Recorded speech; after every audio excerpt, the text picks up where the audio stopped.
This week on Maker Update, a miniature mansion, a light-up guitar, fabulous masks, a superstar costume, a coloring book vase, and chocolate Pikachu. Hello everyone, and welcome to Maker Update. I'm Sophie Wong, and I'm so happy to be back for another weekly roundup of creative projects and tips. I've definitely had some creative dry spells this year, but lately I've been making small things here and there, and it's just felt so good to get those creative juices flowing again. So let's have a look at some inspiring projects and makers, starting with the project of the week. Ara Bentley of Bentley House Minis has been working on this project for 11 years. It's an incredibly detailed dollhouse replica of the Addams Family mansion. Ara built the dollhouse by combining several kits with custom-built portions and then decorating and filling it with miniatures that she made and hand-painted. Every little item in the house was a project in itself, from Pugsley to the peeling wallpaper. Ara used many different techniques in this massive build, from clay sculpting to 3D printing to papier-mâché, and her stellar painting and weathering bring it all to life. She's absolutely nailed that aged, creepy, lived-in look. She's been documenting the project along the way and has a playlist for this project on her YouTube channel, which is a wonderful rabbit hole to dive down. It's a stunning accomplishment, and the level of research and detail that went into this project is amazing. As a huge Addams Family fan myself, this project just makes me so happy. Time for a little news. Hackaday's Remoticon happened a couple of weekends ago, and it was a fantastic virtual conference full of workshops and inspiring talks. If you missed Remoticon, you're in luck because Hackaday has started releasing recordings of the workshops on their YouTube channel, so keep a lookout as they get uploaded. And you can always head over to hackaday.io and view the project pages for the workshops and see the lesson plans, materials, and projects that people made. I took 4 great workshops at Remoticon, and I made a microphone, glowy origami, and my first ever circuit sculpture. Here's the circuit sculpture I made.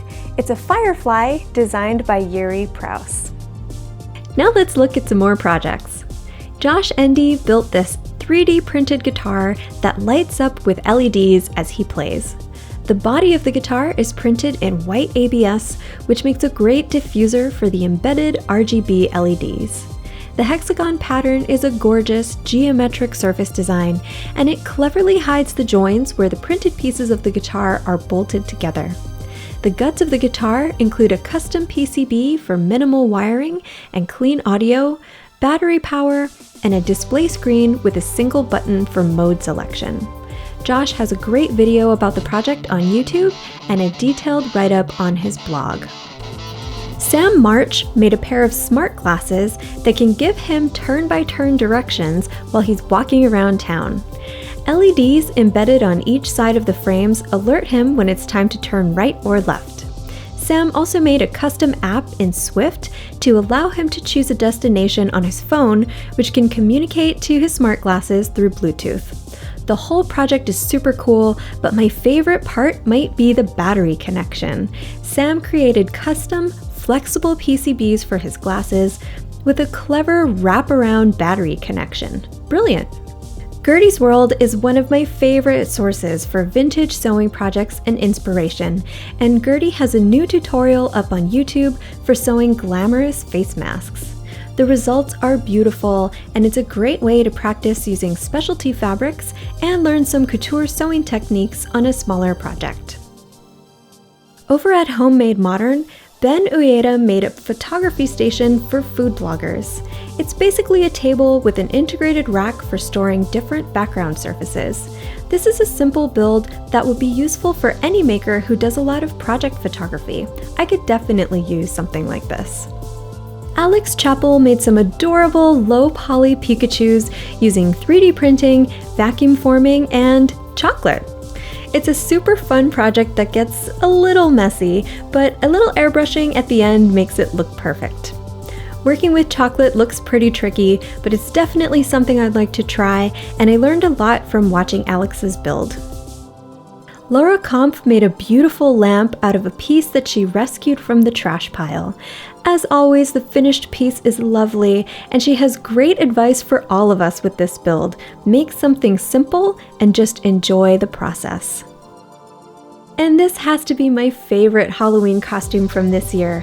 Natasha at Techno Chic made a super accurate cosplay of Lady Gaga from her recent performance at the VMAs, complete with holographic fabric bodysuit and animated LED mask. Natasha patterned the bodysuit from scratch and wrote an excellent guide on how she did it over on Instructables. The LED mask uses 9 dot star LED matrices, and she has a build journal in progress over on her blog, so definitely check that out. Now I want to tell you about another great channel for makers, Sheprop. Sheprop celebrates female, non-binary, and transgender cosplayers, artists, and makers. They're a fantastic and diverse resource for learning about costuming, character design, world building, and all things cosplay. Head over to their YouTube channel for artist interviews, panels, and more. Lots of cool tips and tools this week. Faye at Geeky Faye Art discovered that alcohol markers can be used to hand color PLA 3D prints with a lovely watercolor effect. She used the technique to color a vibrant rainbow on her coloring book vase, which is available on her Patreon. Over at Tested, Adam Savage was asked about projects for small workspaces, and Adam recommends building a scale model of your home out of cardboard or foam core. It's a great project that can be built just about anywhere and only requires a few basic tools. And there are tons of videos about sewing masks out there, but check out this one from Made with Wendy. Before sewing, Wendy explains how to properly adjust the pattern for a good fit, which is essential for both comfort and effectiveness. Joel Telling, the 3D printing nerd, is testing out the new CR30 print mill from Creality and Naomi Wu.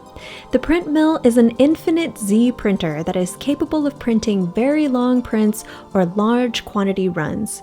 It's a super unique and innovative design, and I'm excited to see these popping up on my favorite 3D printing channels. Ben Ueda at Homemade Modern shared 5 different ways to add a whitewash finish to wood. And if you're looking for the ultimate gold paint, this might be it. Eric Jones, also known as Core Geek, painted his latest resin Mandalorian helmet using Createx Auto Air gold plating. Make Workshop has a new demo video of the Brothers Scan and Cut machine, which looks like an awesome tool for making your own stickers in custom shapes.